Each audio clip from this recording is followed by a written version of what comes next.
जय श्री कृष्णा। राधे राधे मेरे प्यारे भक्त जनों, आज आप सुनेंगे भुवनेश्वरी देवी की व्रत कथा। पहला 10 महाविद्याओं में से 5वीं विद्या भुवनेश्वरी देवी की जयंती भाद्रपद के शुक्ल पक्ष की द्वादशी को मनाई जाती है। ग्रहण रंगों के त्योहारों होली, उजाले का प्रतीक दिवाली, महाशिवरात्रि, कृष्णा पक्ष और अष्टमी के दिन मुख्य रूप से भुवनेश्वरी देवी की पूजा की जाती है। दूसरा, भुवनेश्वरी देवी को आदि शक्ति और मूल पराकीर्ति भी कहा गया है। भुवनेश्वरी ही शताक्षी और शक भमरी नाम से प्रसिद्ध हुई। कहते हैं कि इन्होंने दुर्गा महिषासुर का वध किया था। इन्हें काल की जन्मदात्री भी कहा जाता है। इनके मुख्य आयुध अंकुश और पास है। आदि शक्ति भुवनेश्वरी माँ का स्वरूप सौम्या और अंग कांति अरुण है। भुवनेश्वरी के एक मुख्य 4 हाथ है।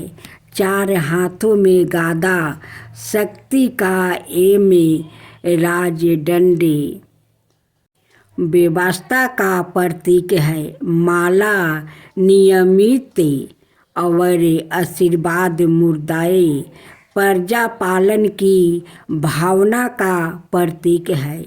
आसन शासन पीठ सर्वोच्च सत्ता की प्रतीक है। तीसरा, पुत्र प्राप्ति के लिए लोग भुवनेश्वरी देवी की आराधना करते हैं। भक्तों को अभय और सिद्धियां प्रदान करना इनका स्वाभाविक गुण है। चौथा, इस विद्याओं की आराधना से सूर्य के समान तेज और ऊर्जा प्रकट होने लगती है। ऐसा व्यक्ति अच्छे राजनीतिक पद पर आसानी हो सकता है। माता का आशीर्वाद मिलने से धन प्राप्ति होता है और संसार के सभी शक्ति स्वरूप महाबली उसका चरण स्पर्श करते हैं। पांचवा, भुवनेश्वरी माता का मंत्र स्फटिक की माला से 11 माला प्रतिदिन हीन भुवनेश्वरी हीन नाम मंत्र का जप कर सकते हैं। जप के नियम किसी जानकार से पूछे। अब सुने माँ दुर्गा की कथा। एक बार बृहस्पति जी और वर्मा जी की बीच संबंध हो रहा था। इस दौरान बृहस्पति जी ने वर्मा जी से नवरात्रि व्रत के महात्म्य और फल के बारे में पूछा। इसका जवाब में वर्मा जी ने बताया, हे बृहस्पति, प्राचीन काल में मनोहर नगर में पीठत नाम का एक अनाथ ब्राह्मण रहता था। पीठत माँ दुर्गा का सच्चा भक्त था। उसके घर सुमति नाम की कन्या ने जन्म लिया था। पीठत हर दिन माँ दुर्गा की पूजा करके हवन किया करता था। इस दौरान उसकी बेटी उपस्थित रहती थी। एक दिन सुमिति पूजा के दौरान मौजूद नहीं थी। वो सहेलियों के साथ खेलने चली गई। इस पर पीठत को गुस्सा आया और उसने पुत्री सुमिति को चेतावनी दी कि उसका विवाह किसी कुष्ठ रोगी या दरिद्रता मनुष्य के साथ करवाएगा। पिता की यह बात सुनकर सुमिति आहत हुई और उसने कहा, हे पिता, आपकी जैसी इच्छा हो वैसा ही करो, जो मेरे भाग्य में लिखा होगा वही होगा। सुमिति की यह बात सुनकर पीठत को और ज़्यादा गुस्सा आया और उसने पुत्री का विवाह एक कुष्ठ रोगी के साथ करवा दिया। इसके साथ ही पीठत ने अपनी पुत्री से कहा कि देखता हूँ भाग्य के भरोसे रह कर क्या करती हो। पिता के कटुत वचनों से आहत अपने आप को कोसने लगी और अपने पति के साथ वन में चली गई। गरीब बालिका की ऐसी स्थिति देखकर माँ भगवती प्रकट हुई और कहा कि मैं तुम्हारे पूर्व जन्म के कर्मों से प्रसन्न हूँ। इसके साथ ही माँ भगवती ने सुमिति से वरदान मांगने को भी कहा। इस पर सुमिति ने माँ भगवती से पूछा कि आप कौन है। जवाब में माँ भगवती ने कहा कि मैं आदि शक्ति हूँ। आज तुम्हें तुम्हारे पूर्व जन्म का वृत्तांत सुनती हूँ। माँ भगवती ने बताया कि पूर्व जन्म में सुमिति निषादे की स्त्री और पति व्रता थी। एक दिन तुम्हारा पति चोरी की वजह से पकड़ा गया। इसके बाद सिपाहियों ने तुम्हें दोनों पति पत्नी को जेल खाने में कैद कर दिया। तुम दोनों को जेल में भोजन भी नहीं दिया गया। तुमने नवरात्रि के दिनों में ना तो कुछ खाया और ना जल ही पिया। इस तरह 9 दिन तक नवरात्रि का व्रत हो गया। माँ भगवती ने आगे कहा कि तुम्हारे उसी व्रत के प्रभाव से प्रसन्न होकर मैं तुम्हें मनोवांछित वर देती हूँ। तुम्हारी जो इच्छा हो सो मांगो। माँ भगवती की ये बात सुनकर सुमिति ने कहा, हे माँ दुर्गा, मैं आपको प्रणाम करती हूँ।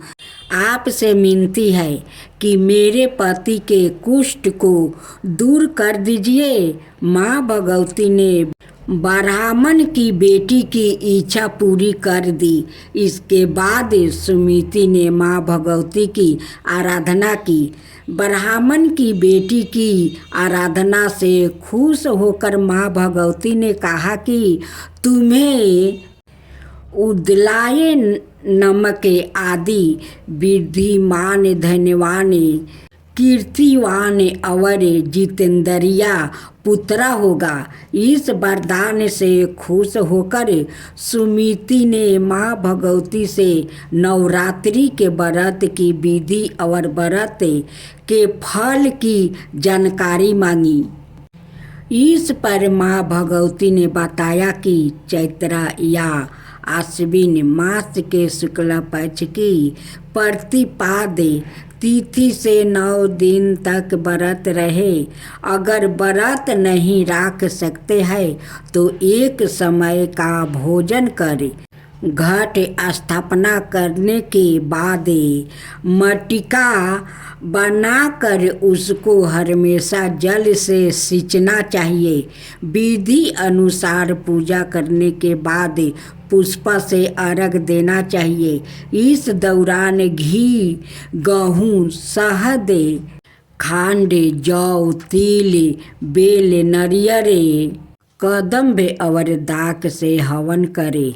गेहूँ के हवन से लक्ष्मी की प्राप्ति होती है। खीर और संचापा के पुष्प से धन की और बेल के पत्तों से तेज और सुख मिलता है। माँ भगवती ने बताया कि बिजोरा के फल से अर्घ देने से रूप की प्राप्ति होती है। जाया फल से अर्घ देने पर कीर्ति और जो इंसान अवले से अर्घ देता है, उससे सुख की प्राप्ति होती है। इसी तरह केले से अर्घ देने वाले को आभूषणों की प्राप्ति होती है। इस विधि विधान से होम कर जग की सिद्धि के लिए आचार्य को दक्षिणा दे। माँ भगवती ने बताया कि इन 9 दिनों में जो कुछ दान आदि दिया जाता है उसका करोड़ों गुना फल मिलता है। ब्राह्मण की बेटी को विधि और फल बताने के बाद माँ भगवती अंतर्ध्यान हो गई। सुबह दैनिक क्रिया से निवृत्त होकर स्नान कर ले। इसके बाद मंदिर या घर पर ही नवरात्रि में माँ दुर्गा का ध्यान करके यह गाथा कहनी चाहिए। यह व्रत कन्याओं के लिए विशेष लाभदायक है। अब सुने देवी पार्वती की कथा। ब्रह्मा ने देवताओं को अपने द्वारा विजय दिलवाई। ब्रह्मा की उस विजय से देवताओं को अहंकार हो गया। वो समझने लगा कि यह हमारी ही विजय है, हमारी ही महिमा है। यह जानकर ब्रह्मा देवताओं के सामने यक्ष के रूप में प्रकट हुआ। ब्रह्मा को ना जान सके कि यह यक्ष कौन है। तब उन्होंने अग्नि से कहा कि हे जात वेद, इसे जानो कि यह यक्ष कौन है। अग्नि ने कहा, बहुत अच्छा। अग्नि यक्ष के समीप गया। ब्रह्मा ने अग्नि से पूछा, तू कौन है? अग्नि ने कहा, मैं अग्नि हूँ, मैं ही जात वेद हूँ। ऐसे तुझे अग्नि में क्या समर्थ है? अग्नि ने कहा, इस पृथ्वी में जो कुछ भी है उसे जलाकर भस्म कर सकता हूँ। तब यक्ष ने एक तिनका राख कर कहा कि इसे जला। अपनी सारी शक्ति लगा कर भी उस तिनके को जलाने में असमर्थ ना होकर वो लौट गया। वो उस यक्ष को जानने में समर्थ ना हो सका। तब उन्होंने बाहु से कहा, हे बाहु, इसे जलाने कि यह यक्ष कौन है? बाहु ने कहा, बहुत अच्छा। बाहु यक्ष के समीप गया। उसने बाहु से पूछा, तू कौन है? बाहु ने कहा, मैं बाहु हूँ, मैं ही मातरीश्वर हूँ। ऐसे तुझे बाहु में क्या समर्थ है? बाहु ने कहा, इसे पृथ्वी में जो कुछ भी है उसे ग्रहण कर सकता हूँ। तब यक्ष ने एक तिनका राख कर कहा कि इसे ग्रहण कर। अपनी सारी शक्ति लगाकर भी उस तिनके को ग्रहण करने में समर्थ ना होकर वो भी लौट गया। वो उस यक्ष को जानने में समर्थ ना हो सका। तब उन्होंने इंद्र से कहा, हे मेघवन, इसे जलाने की यह यक्ष कौन है? इंद्र ने कहा, बहुत अच्छा। इंद्र खुद यक्ष के समीप गया। उसके सामने यक्ष अंतर्ध्यान हो गया। वो इंद्र उसी आकाश में आतिशिया शोभा युक्त देवी हेमवती उम्बा पार्वती को देखा और उनके पास आ पहुंचा और उनसे पूछा कि यह यक्ष कौन था। देवी पार्वती ने स्पष्ट कहा कि वो यक्ष ब्रह्मा है। उस ब्रह्मा की ही विजय में तुम इस प्रकार महिमान्वित हुए हो। तब से ही इंद्र ने यह जाना कि यह ब्रह्मा है। इस प्रकार यह देव जो कि अग्नि, बाहु और इंद्र है, अनाय देवों से श्रेष्ठ हुआ। उन्होंने ही इस ब्रह्मा का समीप आस्ते स्पर्श किया और उन्होंने ही सबसे पहले देवी के द्वारा जाना कि यह ब्रह्मा है। इसी प्रकार इंद्र अनाए सभी देवों से अति श्रेष्ठ हुआ। उसने ही इस ब्रह्मा का सबसे समीप अस्ते स्पर्श किया। उसने ही सबसे पहले जाना कि यह ब्रह्मा है। इसके अलावा और भी कई उपनिषदों में देवी पार्वती का वर्णन मिलता है, जहाँ देवी कुछ अलग नाम से भी जानी जाती है। अब सुने पूर्व जन्म की कथा। पार्वती पूर्व जन्म में दक्ष प्रजापति की पुत्री सती थी और उस जन्म में भी वो भगवान शंकर की ही पत्नी थी। सती ने अपने पिता दक्ष प्रजापति के यज्ञ में अपने पति का अपमान ना सह पाने के कारण सवाए को अग्नि में भस्म कर दिया। भगवान शंकर को जब ये बात पता चली तो उन्होंने वीरभद्रा के रूप में दक्ष प्रजापति के यज्ञ को नष्ट कर दिया।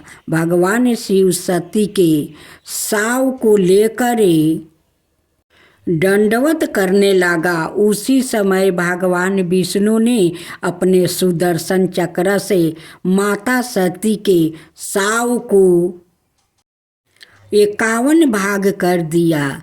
जहाँ जहाँ माता सती के ये अंश गिरे वहाँ शक्ति पीठ की स्थापना हुई। अगले जन्म में माता सती पार्वती बनकर हिम नरेश हिमवन के घर अवतारित हुई। पार्वती को भगवान शिव को पति के रूप में प्राप्ति करने के लिए वन में तपस्या करने चली गई। अनेक वर्षों तक कठोर तपस्या करके घोर तपस्या की। तत्पश्चात बैरागी भगवान शिव ने उनसे विवाह करना स्वीकार किया। भगवान शंकर ने पार्वती के अपने पति अनुराग की प्रतीक्षा लेने के लिए सप्त ऋषियों को पार्वती के पास भेजा। उन्होंने पार्वती के पास जाकर उसे यह समझाने की अनेक प्रयत्न किया कि शिव जी अघोर अमंगल भेषधारी और जटाधारी है और वो तुम्हारे लिए उपयुक्त वर नहीं है। उनके साथ विवाह करके तुम्हें सुख की प्राप्ति नहीं होगी। तुम उनका ध्यान छोड़ दो। किंतु पार्वती अपने विचारों में दृढ़ रही। उनकी दृढ़ता को देखकर सप्त ऋषि अत्यंत प्रसन्न हुए और उन्हें सफल मनोरथ होने का आशीर्वाद देकर शिव जी के पास वापस आ गया। सप्त ऋषि से पार्वती के अपने प्रति दृढ़ प्रेम का वृत्तांत सुनकर भगवान शंकर अत्यंत प्रसन्न हुआ। सप्त ऋषियों ने शिव जी और पार्वती के विवाह का लगन मुहूर्त आदि निश्चित कर दिया। निश्चित दिन शिव जी बारात लेकर हिमालय के घर आया। वो बैल पर सवार थे। उनके एक हाथ में त्रिशूल और एक हाथ में डमरू था। उनकी बारात में समस्त देवताओं के साथ उनके गण भूत प्रेत पिशाच आदि भी थे।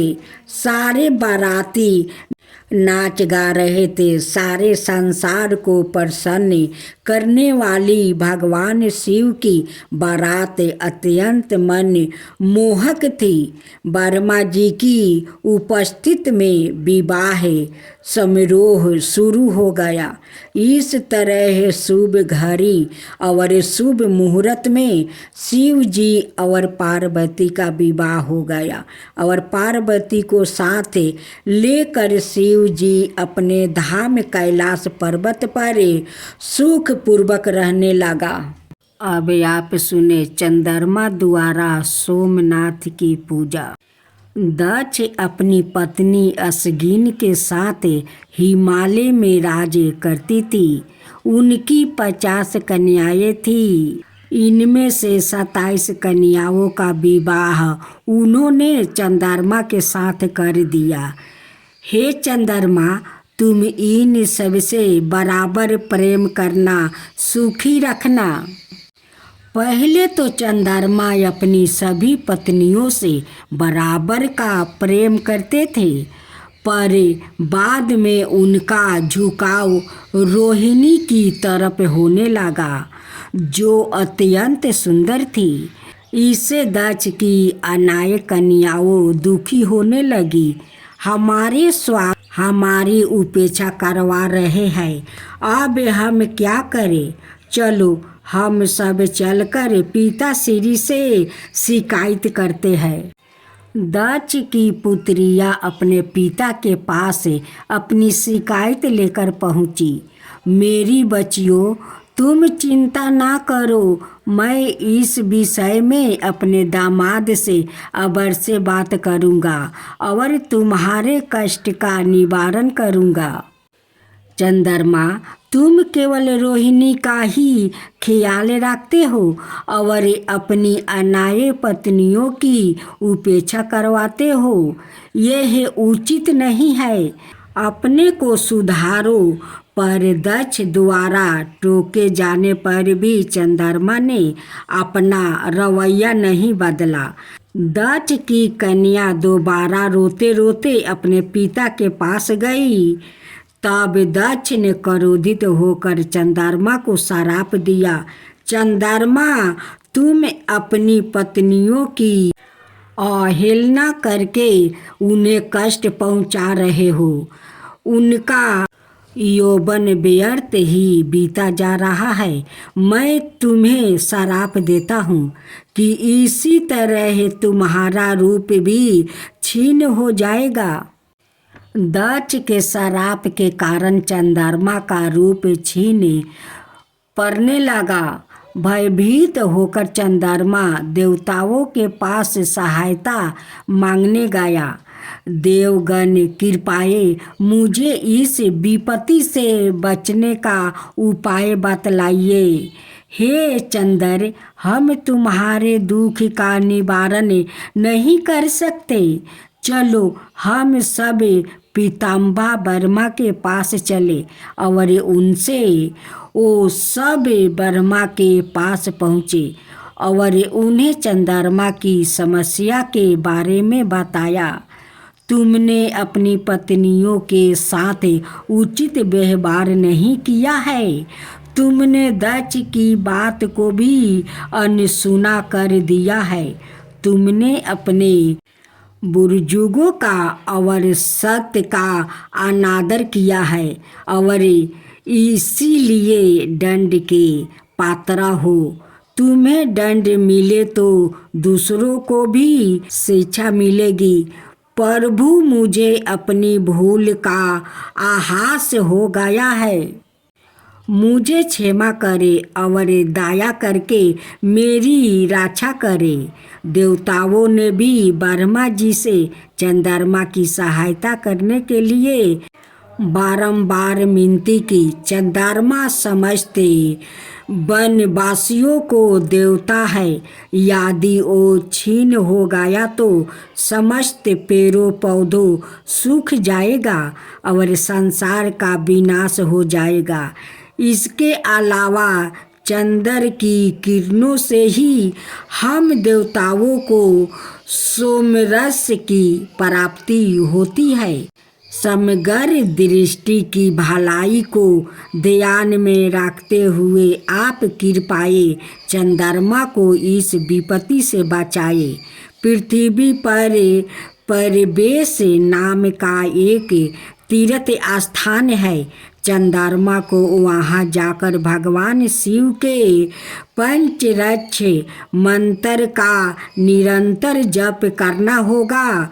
केवल शिव जी की कृपा से ही उसे इस श्राप से मुक्ति मिल सकती है और कोई उपाय नहीं है। चंद्रमा ने परबेसा पहुंचकर वहाँ एक सरोवर का निर्माण किया जिसका नाम चंद्र तीर्थ पड़ा।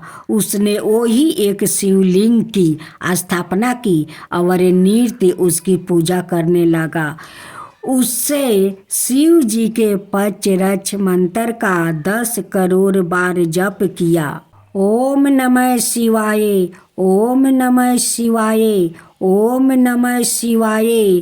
एक दिन करुणा निधान भगवान शिव चंद्रमा के उस श्राप का आधा भाग तुम्हें भोगना ही होगा। महीने के 15 दिनों तक तुम्हारा तेज क्षीण होगा और शेष 15 दिनों में वो वृद्धि को प्राप्ति होगा। हे चंद्रमा, स्त्री जाति को कष्ट देना एक बहुत बड़ा अपराध है। पुरुषों को चाहिए कि वो सर्वदा उनकी सेवा में संलग्न अपनी पत्नियों से सदा प्रेम पूर्वक व्यवहार करे। अच्छा है कि तुमने अपनी भूल को स्वीकार कर लिया है। बोलो क्या चाहते हो? भगवान, आपने कृपा करके मुझे इस श्राप से मुक्ति किया है। मैं आपसे प्रार्थना करता हूँ कि जो भी इस चंद्र तीर्थ में स्नान करके आपकी आराधना करे उसका भी सभी कष्ट इसी प्रकार दूर हो जाएगा। प्रभु कृपा करके मुझे दक्ष के श्राप से मुक्ति कर दे। शिव जी तथास्तु कहकर अंतर ध्यान हो गया। चंद्रमा का एक नाम है सोम, इसलिए परबेसा क्षेत्र में चंद्रमा द्वारा स्थापित शिवलिंग आज सोमनाथ के नाम से प्रसिद्ध है। इसी मान्यता है कि जो भी इस पवित्र तीर्थ में स्नान करके सोमनाथ की आराधना करते हैं उनकी समस्त विपत्तियों का नाश हो जाता है। सोमनाथ द्वादश ज्योतिर्लिंगों में से एक है। आज भी यह दिव्या सोमनाथ मंदिर लाखों श्रद्धालुओं की आस्था का केंद्र बना हुआ है।